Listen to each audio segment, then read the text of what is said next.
এই মালটা দে। জি জি মাগো সাহেব দিতেছি। এই যে মাগো সাহেব। কি হয়েছে জানো, সেই এলাকায় মনে কর সন্ধ্যার পর পারানি যায় না, কানাচে কানাচে দেখি যে পোলা মানে উল্টা পাল্টা কাজ করে। বলতে দেখি কি অবস্থা।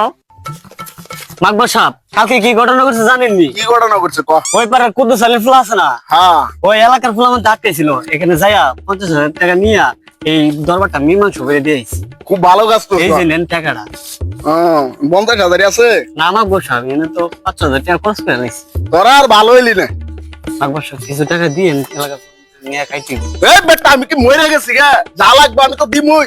চল মাতবর সাহেব দাঁড়ান দাঁড়ান, খালি রাতের বেলায় উল্টা পাল্টা কাজ চলে না, দিনের বেলা উল্টা পাল্টা কাজ কি হয়েছে চলতেছে। কত। এই যে এখানে উল্টা পাল্টা অনৈতিক কাজ চলতেছে, চলে। আরে সমস্যা নষ্ট হয়ে গেল গা। আসেন, চল আসেন। আজকে এটার একটা উচিত বিচার করবো। চল মাগো সাহেব চলেন।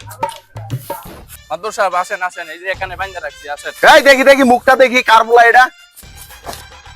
এই শাল্লা তুই খারো হয়েছিস, কর মুখটা বাইর কর দেখি আগে এটা কেডা? এই দেখো মুখ তো দেখা।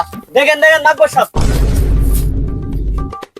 হাই হাই, এটা তো মাগবরের ফুলা।